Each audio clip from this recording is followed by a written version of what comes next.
Bismillahirrahmanirrahim. Assalamualaikum. Jangan lupa like, comment, and subscribe. Bye.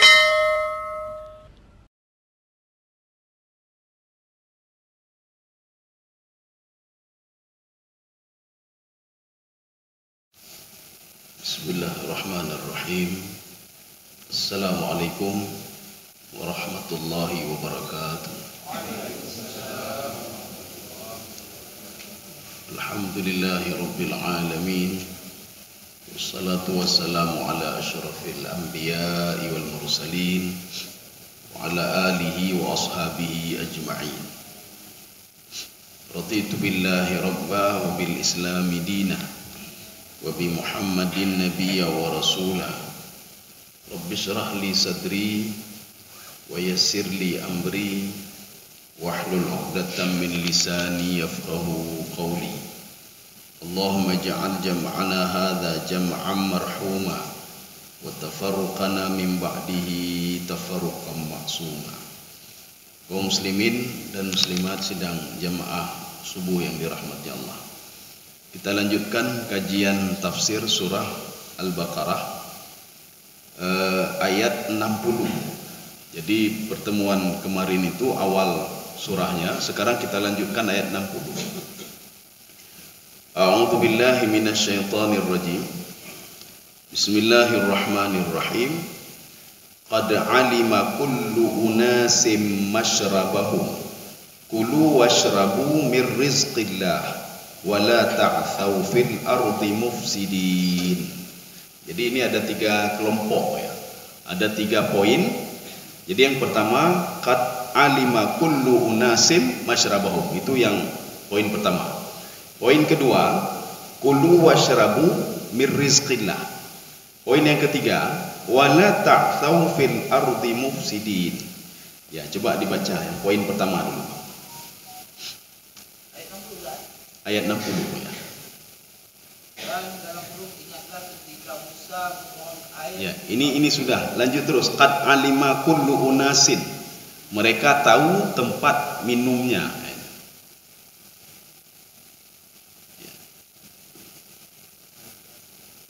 Ya, terus ke bawahnya.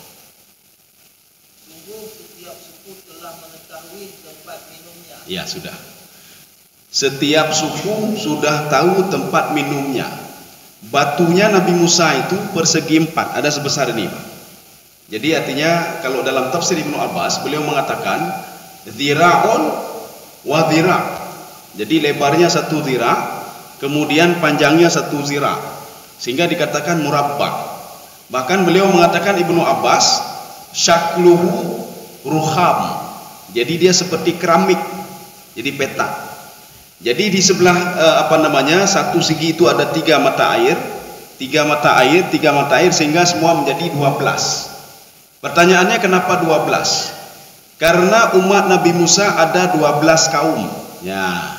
Jadi mereka itu tidak pernah keliru kalau minum. Ini kaum ini, kaum ini, kaum ini, sehingga ada 12. Yang menjadi anehnya di dalam tafsir Sya'rawi apa kata beliau? Yang dipukulnya batu di atas, tapi kenapa keluar air di samping? Sehingga beliau mengatakan, Imam Sya'rawi, ini kejadian ini ya dulu ala mu'jizatin. Ini menunjukkan kalau itu adalah mukjizat. Ini juga pelajaran bagi kita apa? Ya, pelajaran bagi kita apa? Ketika ya Nabi Musa dulu kita lihat. Nabi Musa tidak bertanya kepada Allah, kenapa saya pukul di atas kok keluar air di samping? Kenapa tidak keluar air di atas? Nabi Musa tidak pernah bertanya. Maka setiap perintah Allah jangan pernah bertanya, Pak. Jangan pernah bertanya. Semua demi kemaslahatan dan menunjukkan apakah kita patuh atau tidak patuh kepada Allah. Seperti ibu Nabi Musa alaihissalam. Wa auhayna ila ummi Musa an ardi'i. Ketika saya perintahkan kepada ibu Nabi Musa, susuilah anakmu selama 6 bulan. Ibunya tidak pernah bertanya, nanti ketahuan sama Fir'aun bagaimana? Tidak pernah bertanya. Allah mengatakan, saya lindungi kamu, kata Allah ya.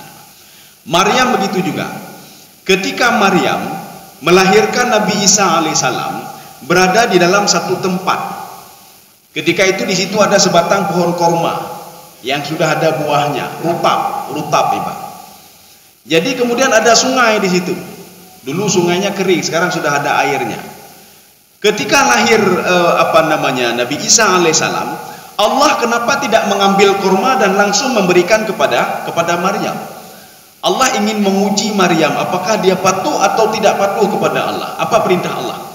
Wa huzzi ilaiki bijid'in nakhlah. Itu di samping kamu ada pohon korma. Kamu mau buah korma? Kalau mau buah korma, goyang-goyang batangnya. Maryam tidak pernah protes kepada Allah. Ya Allah, saya baru melahirkan ya Allah. Tidak mungkin saya goyang-goyang pohon korma begitu besar pohon korma itu. Secara logika tidak mungkin jatuh buahnya ya Allah. Tidak pernah protes. Tetapi Maryam patuh dan taat kepada perintah Allah. Hasilnya apa? Tusaqit alaiki rutaban janiyah. Ketika kamu patuh kepadaku, kata Allah, apapun aku berikan kepadamu. Ya, kita begitu juga. Ketika diperintahkan ibadah puasa, jangan bertanya-tanya, kenapa 30 hari ya Allah? 15 hari saja boleh? Ya, enggak usah 30 hari. Kenapa mesti sebulan? Jangan tanya-tanya. Ada keajaiban yang akan kita lihat di belakang itu semua. Ketika Rasulullah mengatakan, kalau kamu gundah, kamu susah, bersedekahlah kamu. Jangan pernah bertanya, ya Rasul, makin bersedekah makin susah kami ya Rasul. Jangan bertanya. Ada makna tersembunyi di balik perintah itu. Jadi bukan sembarangan memerintah, tidak. Jadi makanya ketika Allah Subhanahu wa taala memerintahkan Nabi Musa alaihissalam, idrib bi'asakal hajar, pukullah tongkatmu di atas batu itu, famfajarat minhu 12 aina. Maka nanti akan muncul 12 buah mata air, dan airnya tidak muncul dari atas, padahal yang dipukul adalah di atas. Ya, Mbak. Tapi Nabi Musa tidak pernah bertanya kepada Allah Subhanahu wa taala karena cuma menjalankan perintah. Contoh lain, ini untuk kita. Ketika di dalam Al-Qur'an Allah mengatakan begini, famshu fi manakibiha, berusahalah kamu apapun itu usaha itu. Yang jelas keluar dari rumahmu, kamu berusaha bersaing dengan manusia lain. Apapun kamu lakukan. Apakah mau jadi tukang, mau jualan, mau ini, mau itu, apa saja kata Allah. Kalau kamu patuh kepadaku, famshu fi manakibiha wa kulu min rizqi, maka akan aku berikan rezeki, kata Allah Subhanahu wa taala. Rezeki itu ada di depan. Ya, jadi artinya apa? Terhampar semua rezeki di depan. Kamu patuh kepadaku, aku berikan rezeki. Tapi ini duduk saja, Pak. Mengerja apa? Anak kerja tepu, tidak ada apa-apa.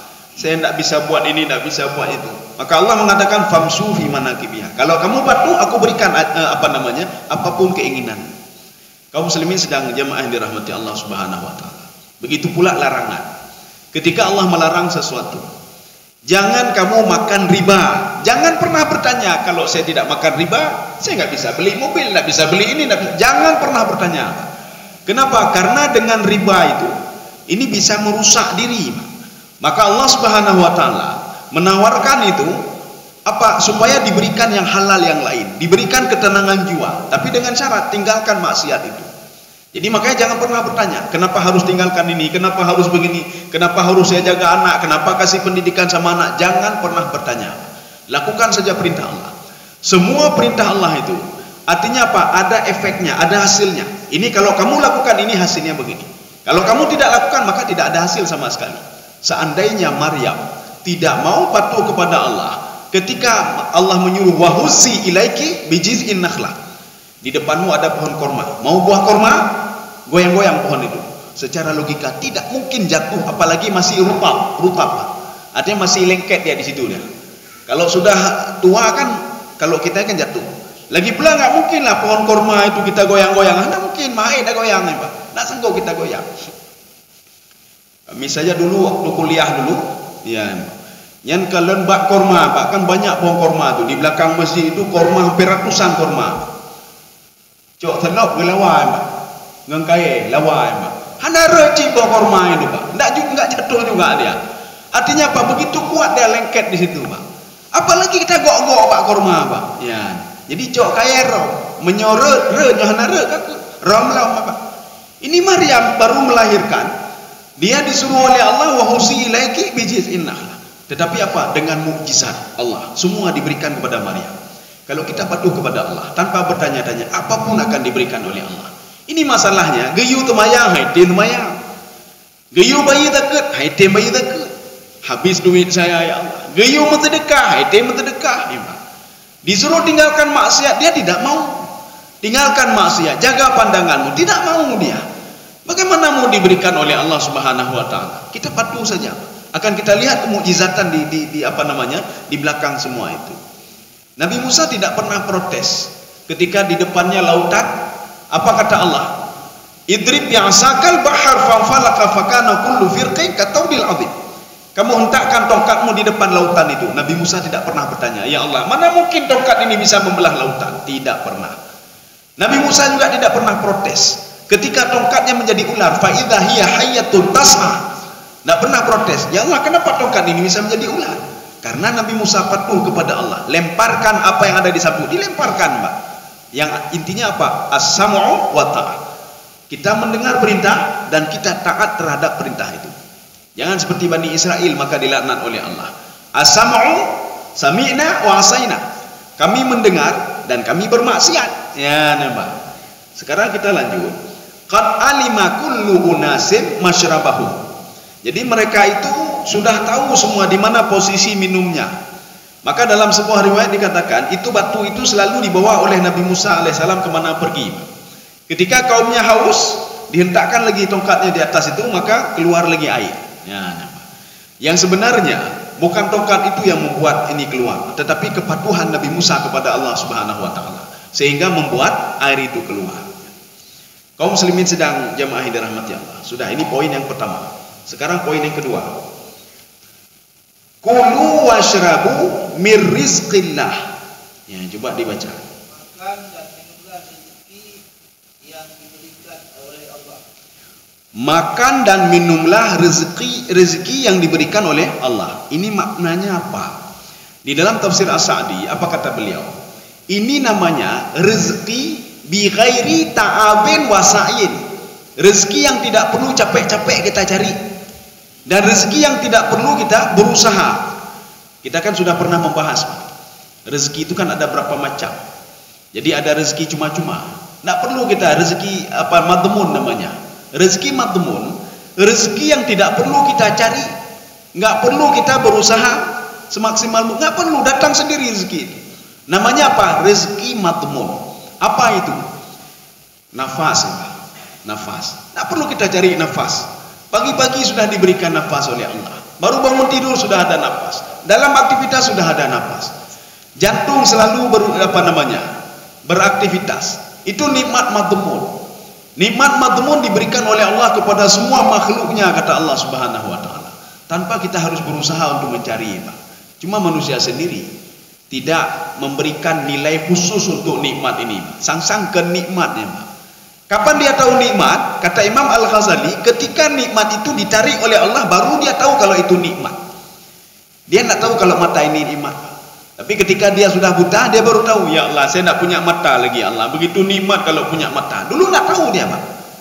Dia tidak tahu kalau nikmat jantung ini luar biasa.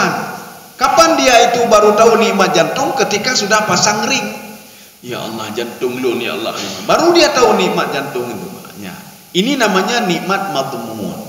Maka nikmat madmun ini diberikan kepada semua orang, diberikan nikmat madmun ini. Kemudian ada juga nikmat tamalluk, ya, nikmat tamalluk. Tamalluk itu apa? Nikmat yang diberikan oleh Allah untuk hak untuk memiliki. Maka orang kafir juga diberikan hak. Kamu memiliki apa? Dunia, saya berikan semua, kata Allah Subhanahu. Kamu mau apa lagi? Kamu berusaha semaksimal mungkin ingin memiliki sini, saya berikan, kata Allah. Tetapi ingat, nanti akan saya ambil balik, kata Allah Subhanahu wa taala. Tanpa salat, tanpa puasa, tanpa patuh, nikmat aku berikan, kata Allah. Semua aku berikan. Tapi bedanya apa? Kalau orang beriman itu diberikan nikmat oleh Allah Subhanahu wa taala untuk mengujinya. Ya, nampak, untuk menguji.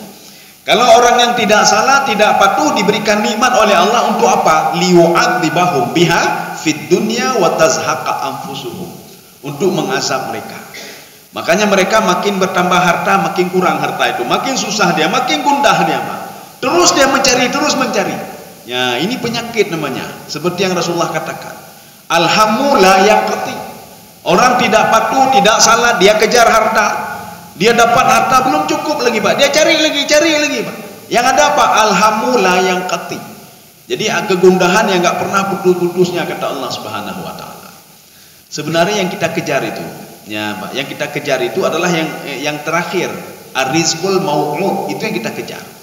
Rizqul mau'ud adalah rezeki dunia akhirat. Ya Pak, dunia akhirat rezeki Pak. Jadi jangan kita kejar rizqil madmun, sudah dijamin kita oleh Allah Subhanahu wa taala. Rizqil madmun, kemudian rezeki mamluk. Untuk apa rezeki mamluk? Kalau kita cari rezeki seperti mereka cari, tidak jauh beda kita dengan orang-orang kafir. Tapi kejarlah rizqil mau'ud. Mau'ud itu apa? Rezeki yang dijanjikan oleh Allah tapi bagi orang-orang khusus yang patuh dan taat kepada Allah.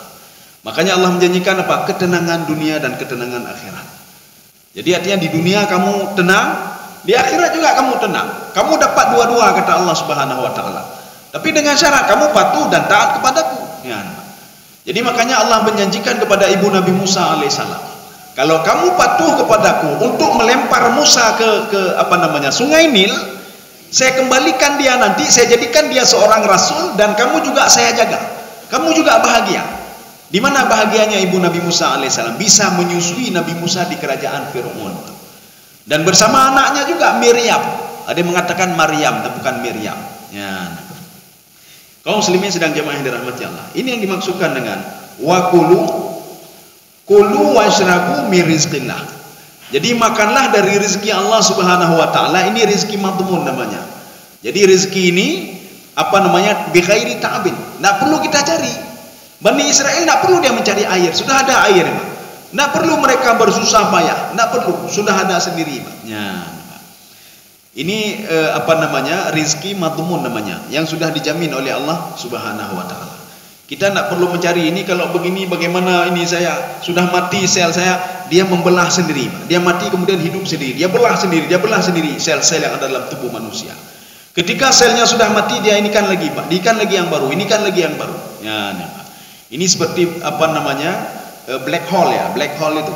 Ketika masuk dia lemah, ketika keluar dia terang lagi Pak. Begitu. Masuk lagi seperti di check up ya. Setelah masuk, keluar bagus lagi. Manusia begitu juga. Setelah dia beristirahat, jadi sel itu dia membelah sendiri dan sehat kembali kita, Pak. Tidak susah lagi. Itu rezeki madmun. Bahkan kita tidak teringat rezeki yang diberikan oleh Allah itu. Yang teringat apa? Yang teringat ketika sakit-sakit saja. Ada umur 60 tahun. Ketika sakit cuma 1 tahun saja, kamu pepeknya, Pak. Mepepek. Ya Allah, saya sudah sakit, saya sudah begini, saya sudah stroke. Padahal stroke baru 1 tahun dia stroke. Sedangkan umur dia kan 60. Berarti berapa? 59 tahun dia tidak sakit. Masa 59 tahun dia tidak pernah teringat kepada Allah? Ketika diberikan sakit 1 tahun saja dia teringat kepada Allah Subhanahu wa taala. Dia tidak pernah bersyukur kepada Allah. Padahal sudah 59 tahun diberikan nikmat nafas, nikmat darah, nikmat ginjal, nikmat jantung dan lain sebagainya, cuma-cuma gejo oleh Allah. Cuma-cuma. Tidak pernah teringat dia. Tapi ketika dia sudah ada jantungan, ya Allah, karena jantung beliau sakit jantung. Sudah engkau berikan penyakit ini. Padahal baru berapalah diberikan oleh Allah Subhanahu wa taala. Dalam 1 tahun ada 5 hari, 1 tahun 2 bulan. Kita kalkulasi semua penyakit selama 60 tahun, 1 tahun sakit. 59 tahun nikmat terus. Maka Allah mengatakan, wa qalilun min ibadiyas.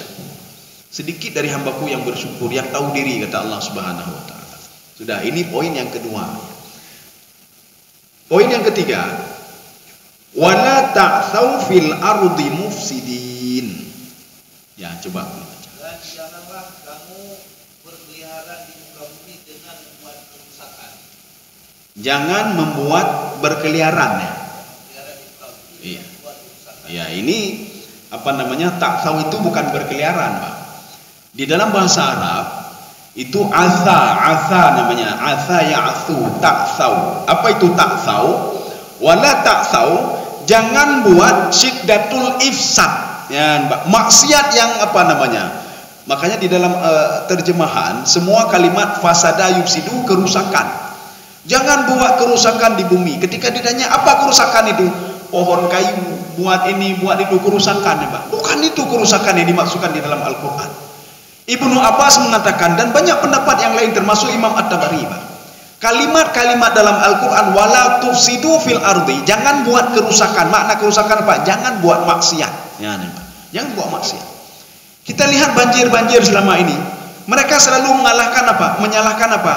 Terjadinya fungsi gunung yang tidak sesuai lagi dengan ini, ya sudah ada bangunan. Kayak petalah bangunan emang. Kayak petalah bangunan. Salah orang yang potong-potong hutan, kayu. Kita tanya kenapa banjir? Itu salah mereka. Coba lihat di negara-negara luar, ada nggak pohon kayu, nggak ada apa-apa, banjir nggak ada. Hanya banjir, Pak. Jangan pernah salahkan pohon kayu. Jadi makanya apa? Ada negara yang pohon kayu banyak sekali, banjir juga. Dari mana air itu? Maka Allah mengatakan, kalau sudah datang azabku, kata Allah, tidak ada yang bisa mengangkat azabku, kata Allah Subhanahu wa taala. Kalau sudah datang rahmatku, kata Allah, tidak ada yang bisa untuk menghalangi rahmatku, kata Allah Subhanahu wa taala. Maka Rasulullah SAW mengatakan dalam sebuah hadisnya kepada Ibnu Abbas, kamu jangan takut Ibnu Abbas, jangan takut kamu. Kalau ada satu kaum ingin memudaratkan kamu, tidak bisa la yadurruka illa ma kataballahu laka. Mereka tidak bisa buat apa-apa kecuali apa yang sudah dituliskan oleh Allah untukmu. Ya, tidak perlu takut. Kalau ada satu kaum ingin memberikan manfaat kepadamu, tidak bisa, kata Allah Subhanahu wa taala, kecuali apa yang sudah ditulis oleh Allah Subhanahu wa taala. Maka ada dua syarat, kata Allah. In tasbiru wa tattaqu la yadurrukum kaiduhum syai'a. Dengan dua syarat. Kalau kamu mau bersabar, kamu mau bertakwa kepadaku, menjaga diri dari maksiat, kata Allah, orang lain tidak bisa macam-macam kepadamu, kata Allah. Saya jaga kamu, kata Allah. Ya, nih, Pak. Jadi artinya apa? Jauhkan maksiat, baik pupuk mati, Pak. Buatlah ketaatan kepada Allah dan jangan pernah bertanya sedikit pun. Ketika kita masalah dengan anak kita sakit, jangan pernah bertanya, "Bahkan apa sakit anak lu ni Allah? Kenapa rezeki saya sedikit?" Jangan pernah bertanya, Pak. Jalani saja, jalani saja. Yang jelas kunci kita dua, as-sam'u wa ta'ah. Kita mendengar, patuh dan taat kepada Allah Subhanahu wa taala. Kita mendengar kewajiban salat, kita salat. Kita mendengar kewajiban puasa, kita puasa. Dan jangan pernah bertanya sedikit.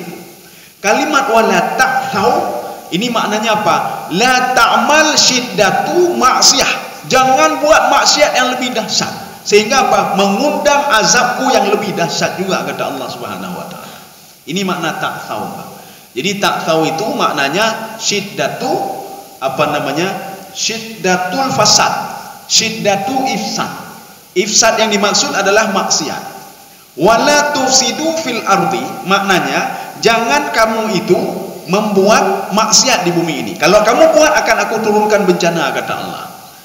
Tetapi ini sudah disalah. Ini kan artinya apa? Wala tufsidu fil ardi maknanya jangan buat kerusakan di bumi. Jangan potong kayu.